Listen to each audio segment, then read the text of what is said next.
This is the You, Me, and BTC podcast. Cryptocurrency decrypted. Welcome to episode 45. Since you're listening to this, you probably know that it's a Bitcoin podcast. We usually focus on Satoshi's original cryptocurrency, but today, we're broadening our horizons. We'll be speaking with a team of altcoin developers to get their perspective on what's going on in the altcoin world and how it applies to Bitcoin. What are some problems that are being solved right now with blockchain technology? Just how far will altcoins go in the future? Stick around for some interesting thoughts on those questions and much more.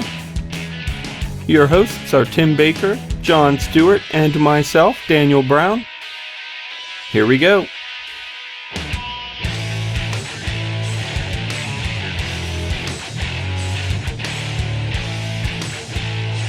Hey everybody, welcome to the show today. This is the You, Me, and BTC podcast, and I think we have something pretty awesome lined up for today.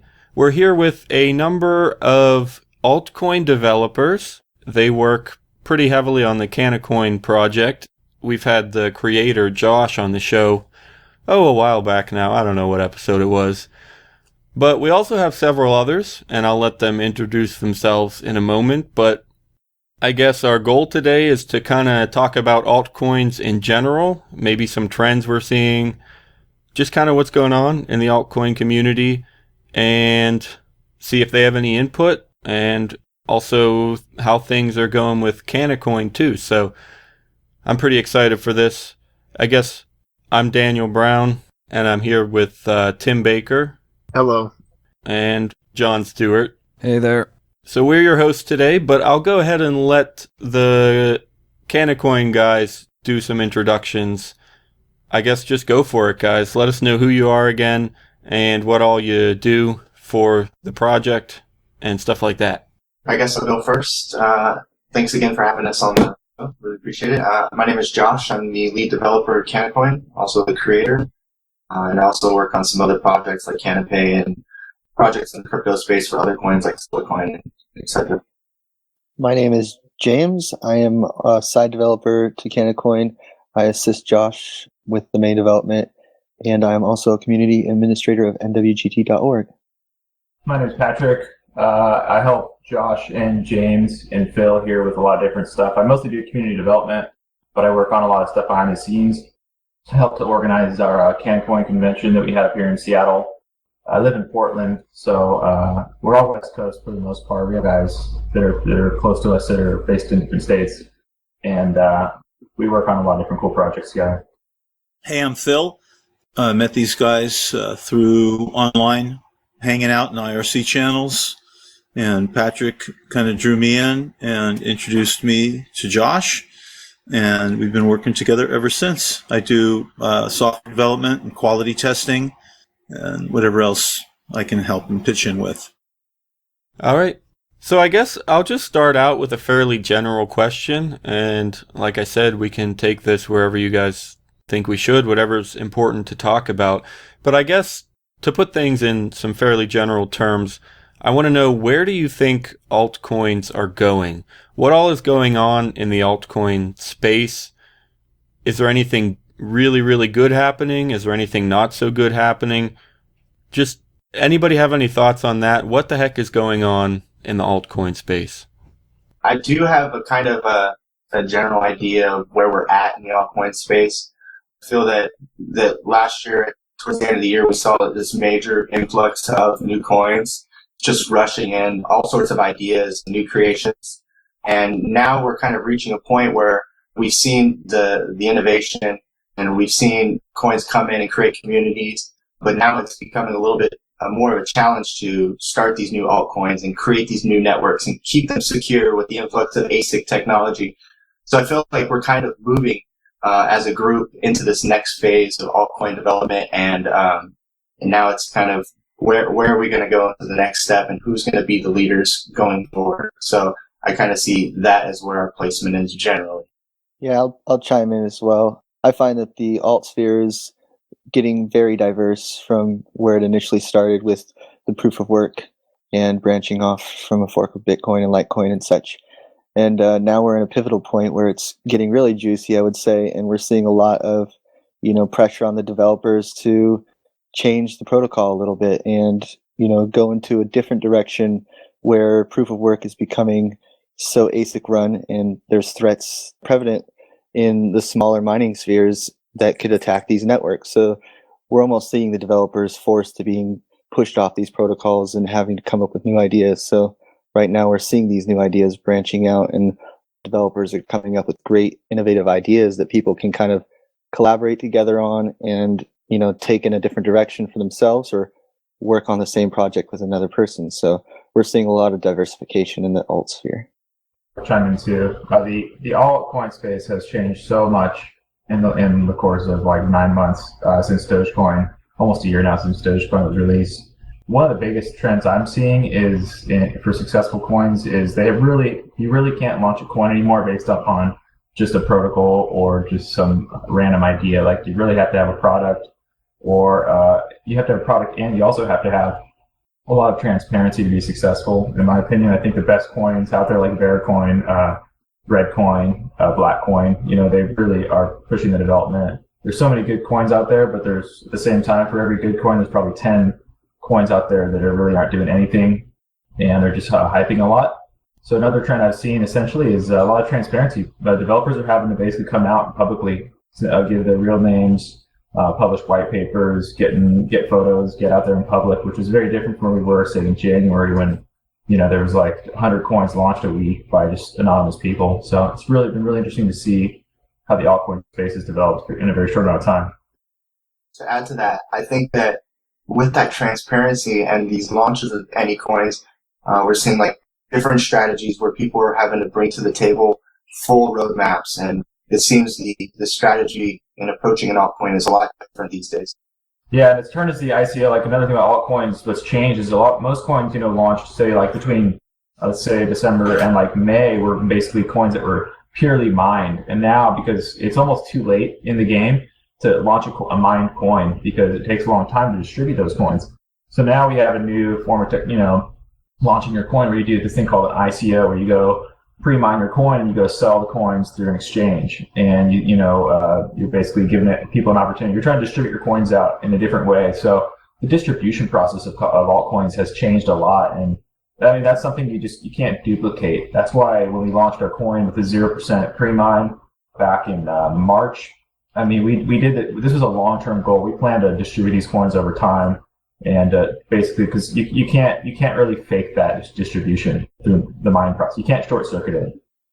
Yeah, I keep hearing all kinds of stuff about diversity, and that's really cool. That's what we need.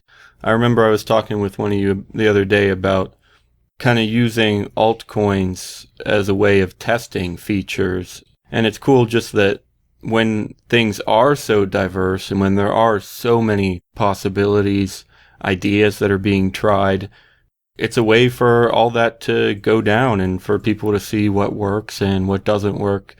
And I think it's also interesting, everything about raising money and being public, things like that, because I do remember hearing, a couple stories recently about people who, I don't know, they just raise money in sketchy ways, or they raise money and then make mistakes or do stupid stuff with it.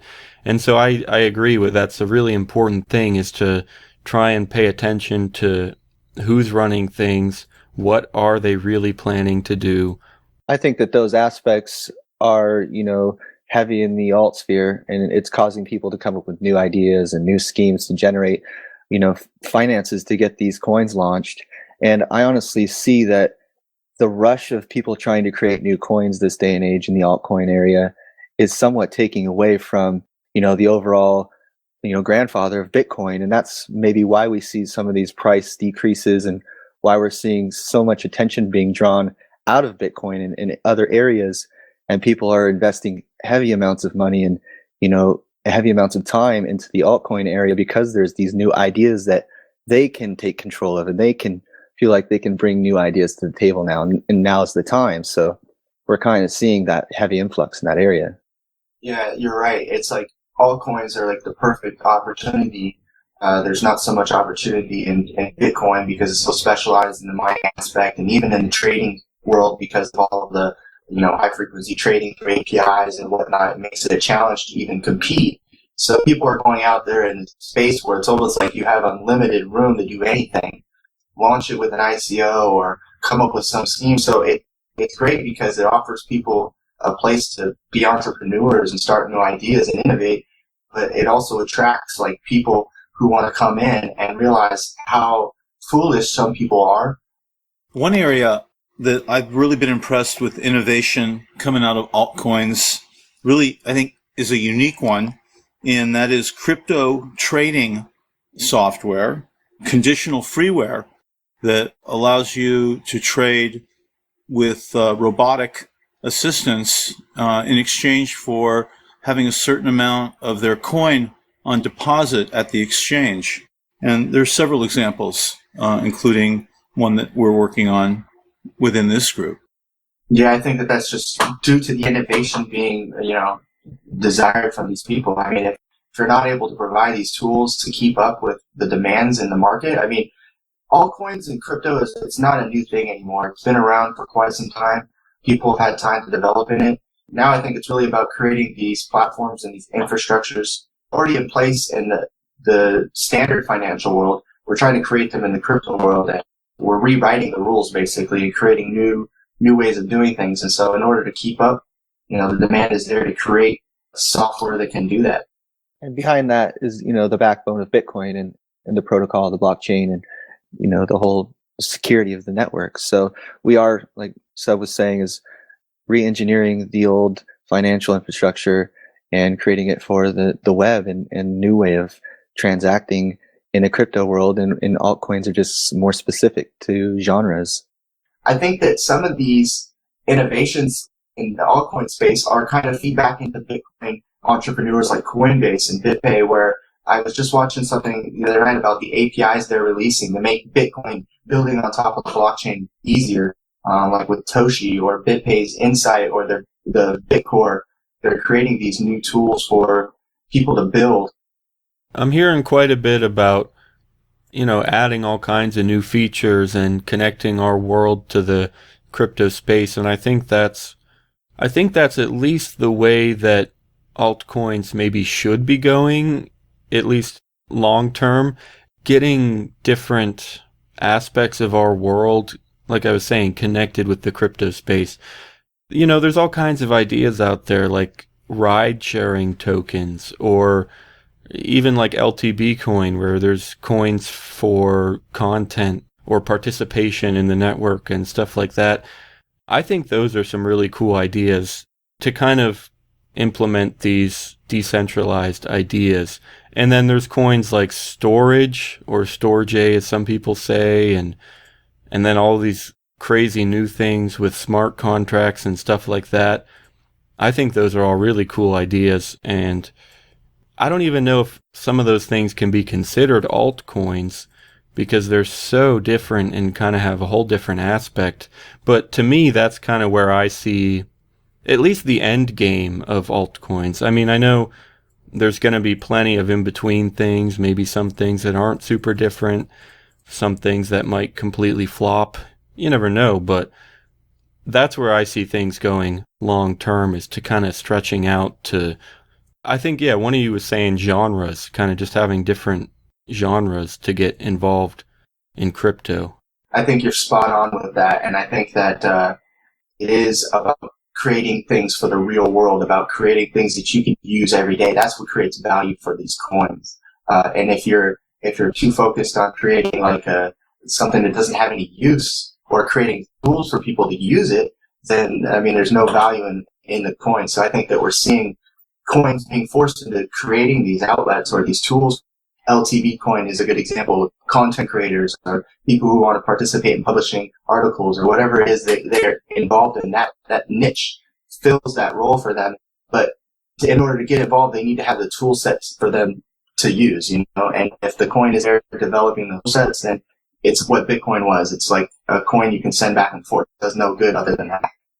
Man, it's such a fascinating conversation because the blockchain, like we're basically going, can be used for virtually anything. You can slap a pub key on everything out there. You can track it. You can use it for serial number. You could track inventory.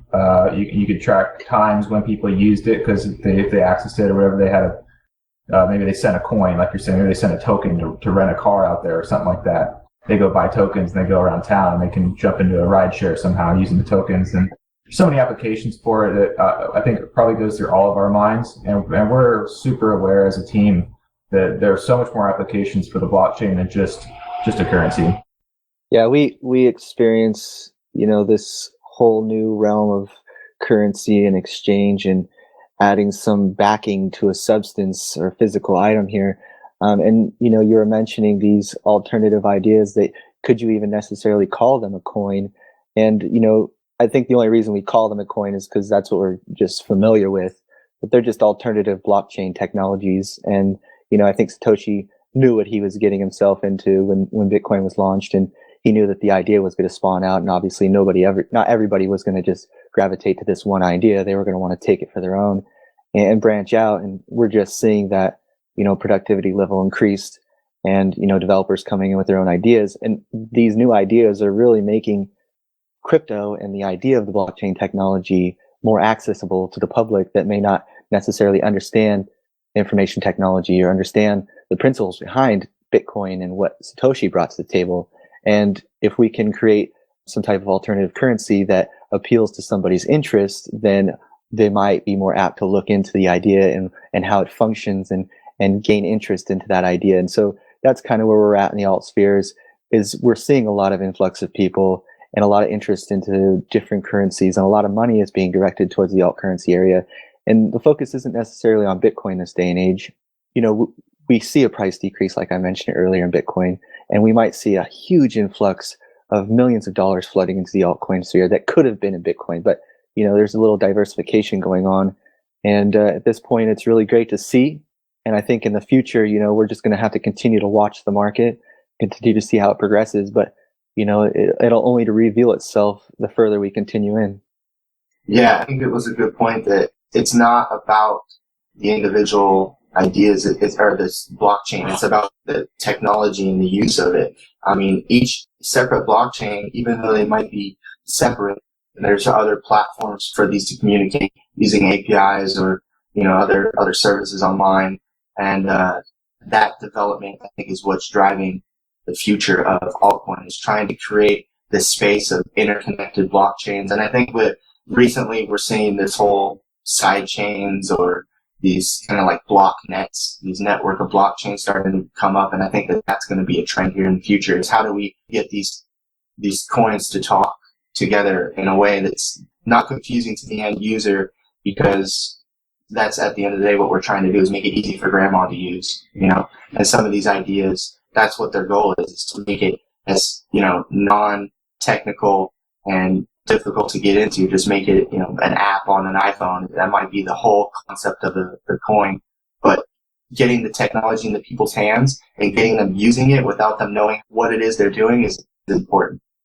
Yeah. And I remember, I think Dan was mentioning before we started the interview here that, what they feel about Bitcoin is that they don't necessarily believe in like the price right now. They just believe in the long-term, mission of Bitcoin. And I think that in the altcoin sphere, the interest of the beginning, person who is introductory into Bitcoin or into the altcoin sphere will end up leading back to Bitcoin. They might get a taste of the crypto idea through their interests. And then once they start getting their interest into the altcoin that they're into, they might actually start acquiring the coin, and then they might look into the principles of how it actually transacts from one person to another. And then eventually their research will probably lead them to Bitcoin. So I feel we might see a lot of heavy influx into Bitcoin, but that won't be until later down the future. And it might be some means of storage of reserves for very large sums of something. Yeah, I think that's actually a really interesting thought. The idea of people jumping from coin to coin based on what they are interested in and what looks attractive. And I think it's also important. One of you was mentioning how there's money that's going into altcoins that it could go into Bitcoin. And I think it's kind of the same way. Well, yeah, they maybe that does happen with money, but I kind of see it as survival of the fittest. And if another coin starts doing better than a coin that has money, then that can just as easily move. And if everything ends up in Bitcoin, that's cool. Or if something else is better, that's even better. So I think that's really cool. And that's part of the reason I don't think we should be super concerned about prices and stuff like that, because these ideas make our lives easier. It's not about getting rich so much as it is about why these things are important and why they make life easier and better. And so, yeah, I think this is a great opportunity to kind of talk about, maybe I kind of see the exchange platform from one coin to another that way. Like, it's a lily pad effect. If you see, more success in another coin, there are alternative currency exchanges that will allow you to exchange for Bitcoin and then exchange for another altcoin, or exchange from altcoin directly to another altcoin. And we're seeing these platforms being developed to communicate to the grandfather Bitcoin. And they're using that as the constant lily pad to go back and jump back to that pad is for security. And I ultimately see Bitcoin as the security foundation for crypto, for people to store their funds in for a more secure means of, less dramatic price decreases and stuff of that nature. And, vice versa with the altcoin areas, you will see people jumping from one altcoin to another based upon success. And we're going to see this next exchange platform coming in where you're going to be able to communicate from one coin to another. And eventually the whole web will be interlinked, and you wouldn't have to worry about the competition of getting the liquidation from one coin to another. It'll just happen for you.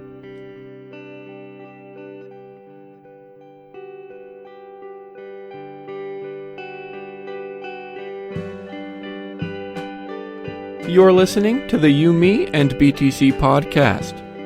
We need your help. First of all, we'd love it if you could check out our website, YMBandBTC.com. There you can find donation addresses for every single article and episode, and we'd love it if you could make use of those.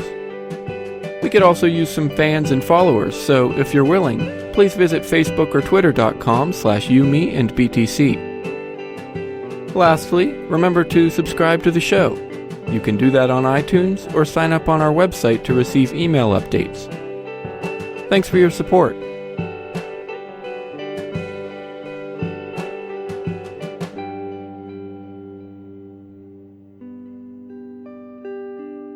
Let me ask you guys something a little different.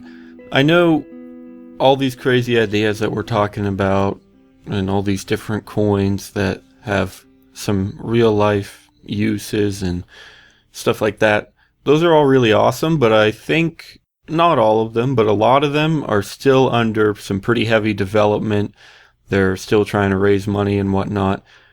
Is there anything significant that you can say is happening right now? Like, what are some problems that are being worked on and solved right now in the altcoin space? I know someone mentioned right at the beginning of how, they're always working to have better algorithms and avoid problems with ASICs and things like that.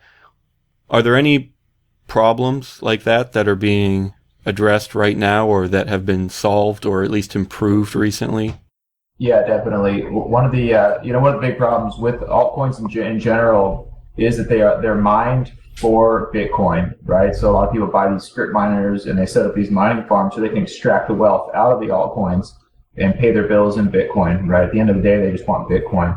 Right. So yeah, that's a major problem. It's been a major problem. That's why there's been a race to get away from ASICs. But ultimately, it's really, really difficult, because even when you get away from ASICs, it's still possible to go set up a GPU farm somewhere, or you can just go rent a bunch of hash power and you can jack up the difficulty on an altcoin. You can kind of game the system, or you can be a victim of a mining pool, of what's called a multi-pool, where you have a coin, say it's like an ASIC resistant, but let's say, a multi-pool jumps in your coin, it can basically mine your coin down and just sell in exchange. So if your coin is just only about value, it's very risky. But yeah, there's other algorithms, and maybe Josh wants to talk about that. Yeah, I think that you're right. That the proof of work algorithm right now is it's all about extraction from the altcoins. I mean, of course, there's going to be loyal, diehard, dedicated supporters of these coins and these ideas out there. But at the end of the day, a lot of people get into this space for profits, for investments, and an investment you expect a return. So at the end of the day, the profit is being extracted directly back into Bitcoin and then maybe traded for another profitable coin, but it's not really necessarily staying in your coin. So one way to combat that is to move away from mining or move away from the possibility of ASIC technology. But I believe that in the proof of work world, there's always going to be ASIC technology following the most profitable algorithms. So even if you have maybe, say, multiple algorithm myriad coin where you're using SHA-256, Script, Blake, other algorithms in combination, there's still going to be able to, for the possibility for somebody to create ASIC technology for that. So mining in the future is still a threat. And so other alternatives are being looked at, like proof of stake as a means for securing a network, decentralizing the network, but also putting the power in people's hands in order to generate the new currency and so forth. So I see proof of stake as one of the big kind of trends, and Canacoin is actually making the effort to switch. I know RubyCoin is making the effort to switch, and other coins are also kind of out there pushing for that to get away from proof of work and move to proof of stake. So I see that as a trend right now. Yeah, and it's difficult this day and age to launch a mining program for a coin if you're trying to come out and have it successful, considering the ASIC technology that's following.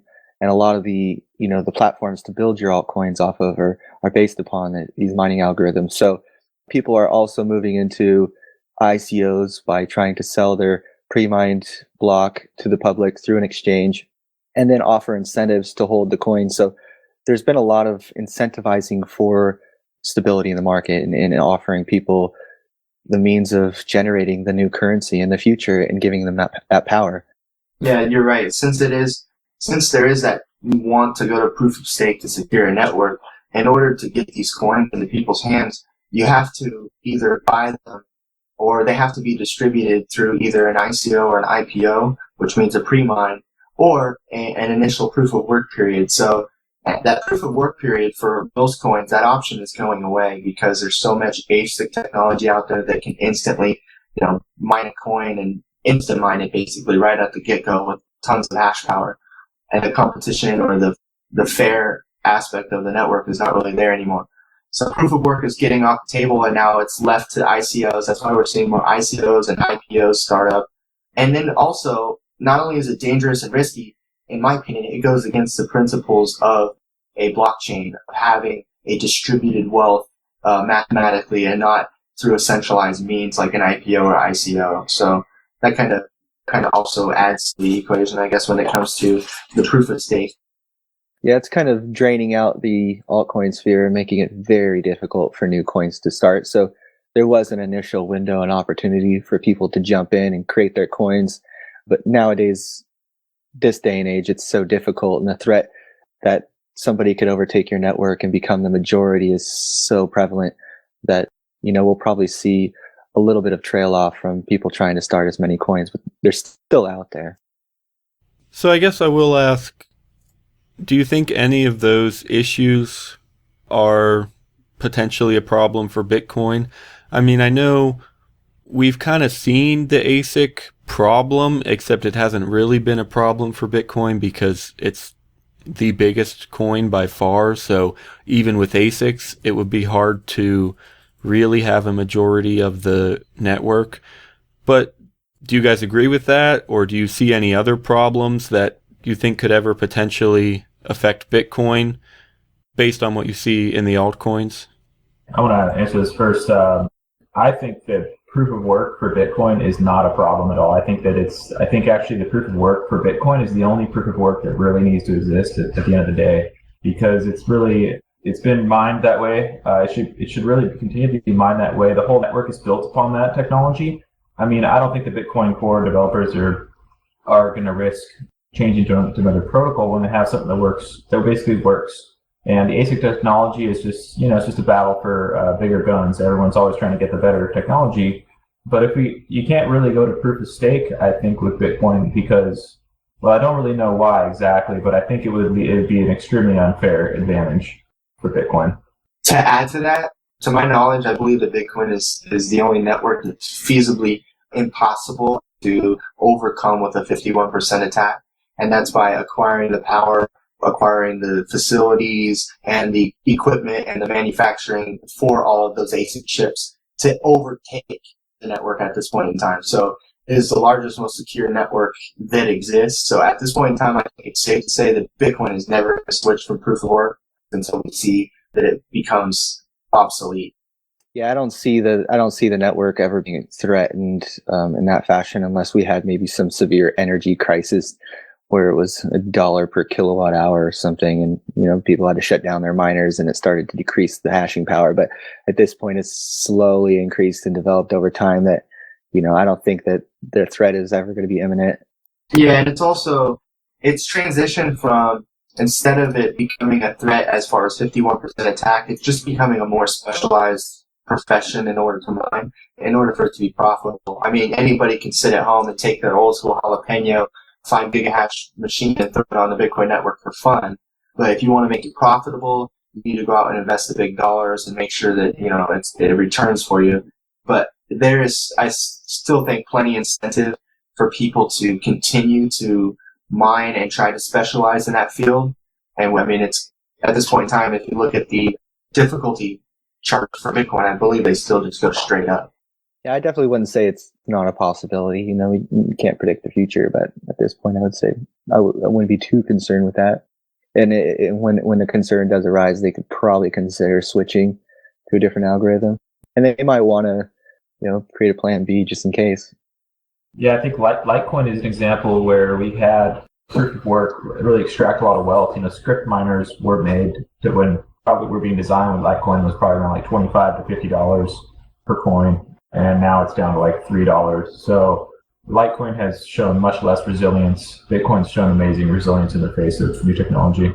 The place where Bitcoin does not show resilience right now, though, and the place that's going to struggle most in the future is scalability, and with its current transaction size limits and block size limits. And that's where we're seeing the next issues for Bitcoin and its scalability. So I think we're going to learn a lot here about the future of some altcoins and those that want to scale on that kind of size is how they handle it, because they're coming up with new ways to basically get around this block size. Because right now, if you try to send a Bitcoin transaction, it takes about an hour.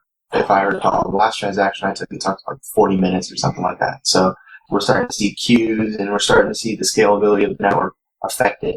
And that's where we'll see the challenges.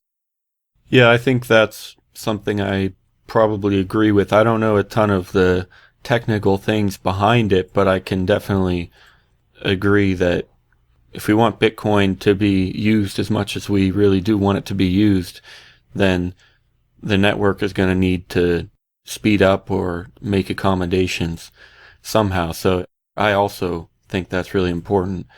The interesting thing about the scalability issue is it is a problem, like Josh was saying, with the block. What we saw actually a couple days ago with Dogecoin was was kind of sort of DDoSed on accident, I believe. Someone had accidentally sent like 300,000 transactions, and it actually DDoSed the network for a short amount of time. A lot of exchanges had to take their wallets down. So yeah, there is issues with scalability, and those are things that I just wanted to bring that up since we were talking about that. Yeah, no, I think that's really important, and it'll be interesting to see how it all plays out and what they decide to improve and change and stuff. And I also want to say, before we get too far along, all of that security you guys were talking about, Bitcoin is pretty safe. It's the only one that's really this big, and it's not really likely that anyone could control too much of the network and stuff like that.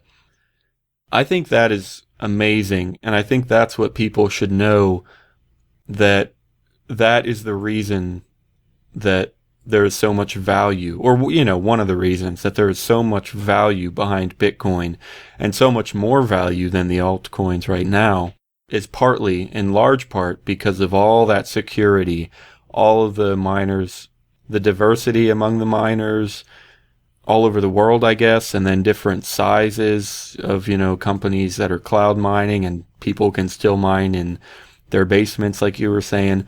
All of that stuff is huge for Bitcoin and gives it a ton of value. So I think that's awesome. Yeah, I agree. You're talking about transaction limitations, performance limitations, and time to complete or recognize transactions. Well, consider this. A lot of people are out there pumping Bitcoin as the future of every payment imaginable, replacing credit cards, replacing Western Union, online payments built into games, and so on and so forth. I mean, that's quite a big thing to fulfill. I think altcoins are going to become almost a part of the ecosystem by necessity. How are you going to do all those micropayments in Bitcoin? I don't see it happening. Especially with the size and scalability and the transaction. If you're going to try and capture the audience that you're going to capture with Bitcoin, you're right, Phil, that it would be, almost seem impossible. And that altcoins could really fill a vital role in kind of taking that load, the transaction volume, and putting it on different blockchains, but still allowing them to communicate via exchanges or other functions that allow you to swap coins or do whatever it is. When I first started in Bitcoin, the first thing I started seeing with altcoins, I thought, man, why couldn't I go to the gas station or the store and slide just like a card that has all of my coins on it or some access to, all of my coins on an exchange. And if I slide it to the terminal automatically exchanges for me and pays the store owner and whatever he wants, Bitcoin or whatever. I don't see that as, too far out of the scope. The same thing happens with, banks and co-ops and different collectives communicating with funds and money. They intercommunicate. Yeah, I definitely agree with you guys. I think you're right saying that some people think that Bitcoin is like the be-all, end-all, but this stuff that you're talking about actually reminds me of, we heard a talk at the conference we went to this past summer called The Singularity of Money, and it was exactly what you guys are talking about. It was this concept that they called smart wallets, where rather than everything kind of turning into one currency, we're just going to see huge numbers of different currencies, like numbers that we can't even predict, but our wallets are going to be able to do all these transactions for us automatically, so everything works out and you're not really conscious of the complexity that's really going on behind all of it. The greatest part of that whole smart wallet kind of concept and idea is it allows the end user to store their value where they want most. It allows you the flexibility of choosing where you want to hold your money. And when you do that with these altcoins and you have these options of, genres we're talking about or niche ideas, those can't really necessarily be affected as much by outside influence or other blockchains having volatility that goes up and down day in and day out due to, problems or whatever it is. And that's one of the greatest things about it is that when it comes to actually transacting that value, you can pull it from the place you want. You have the flexibility of kind of moving it around, and this network opens up to all of these coins and allows you to kind of, at freedom, transact true value without losing anything. Yeah, I think that's all fascinating stuff, and it'll just be a matter of time, I guess, just waiting to see where everything goes and how much crazy stuff happens. And I guess that's why we're here, because we're excited for all of that. So I think just the last kind of closing thing I wanted to say is that I just think that when we were saying about Bitcoin is that it is that secure network, and that is where the value is. All of the altcoins should be looking at Bitcoin and realizing that it really can't be touched. It's almost a monopoly in a sense that technology came out first, and it basically has its own patent. Litecoin's never going to be the number one, is what I'm saying. And so Bitcoin always had that long-term store of value, and I think that people should look at it as that and not look at it as the ultimate means to all transactions on every network. We have plenty of other networks and blockchains that kind of take that load but also connect together and communicate. yeah, you're right. I agree, and that's just awesome. And yeah, like I said, we'll just have to see how it all plays out. Really quick, I mean, we should wrap up soon, but just for fun, we like to ask all of our guests to share a personal story in the Bitcoin space, at least when we remember to. I don't remember if we did with you before, Josh. But anyway, so there are several of you, so we'll just say try to go rapid fire, 20, 30 seconds. Give us an interesting story from your history in the, well, not just Bitcoin, altcoin space or whatever, some kind of personal story. So go for it, rapid fire to close things off. I'll start it off. I'm so fascinated with Bitcoin and the crypto world, and I was dumbfounded when I actually discovered what it offered me. And I just got to give a lot of credit to the individual who kind of took the time to give me the details about Bitcoin. That's Michael1 over in Bitcoin OTC. And he broke down how mining functioned. He broke down how, the whole transaction process worked to me. And it took me 2 to 3 weeks to fully interpret. I mean, and to this day, I'm still trying to interpret how it functions and the massive thing that it is. But, I was just dumbfounded when I found out about Bitcoin in the first place. And ever since then, it's changed my life. And, I'll forever be grateful for walking on this path and, meeting all the people that I communicate with in this realm. So that's my Bitcoin experience. All right, I'll give you mine. I'm a computer science graybeard from way back, and I'm still learning new things thanks to the blockchain and crypto and people that are in this discussion. I'm actively still discovering new things every single day, like the work we do, thinking about it, waking up in the morning going, oh, wow, now I really get it. I mean, this stuff is so amazing. The average person may never get it quite completely. They may get it enough to become attracted to it and interested in it. But honestly, to really understand what's going on, I'm not sure it's for everybody, but I'm sure happy to be part of it and to be able to spend my time occupied with such things and such people. Well, I'll share a quick story.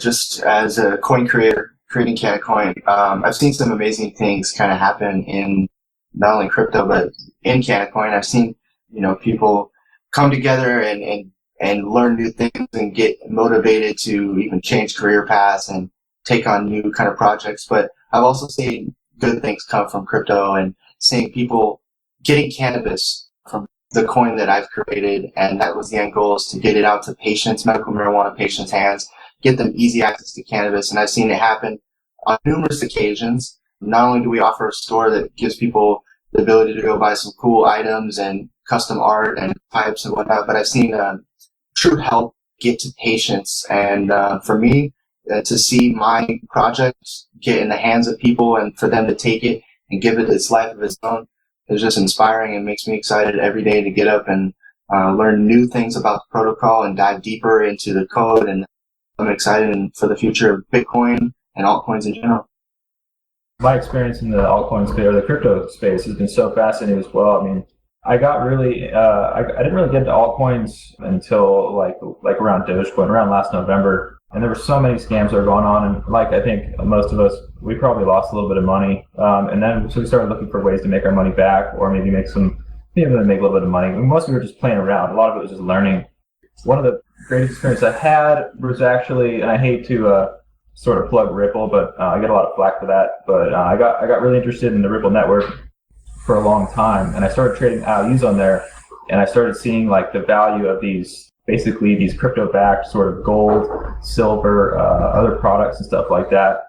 So I was able to trade IOUs on Ripple and make most of my money back. And then actually I discovered Josh, and ever since then, I'm working on the Canacoin project. All right, yeah, those are fascinating and, yeah, just really great stories about, I guess, just how everything has been exciting and been amazing for all of us. That's all really good. Well, hey guys, this was the Canacoin team, some of the developers, and had an awesome chat about altcoins in general. Thanks a lot for joining us today, everyone. Thank you for having us. Thanks. Thanks, Daniel.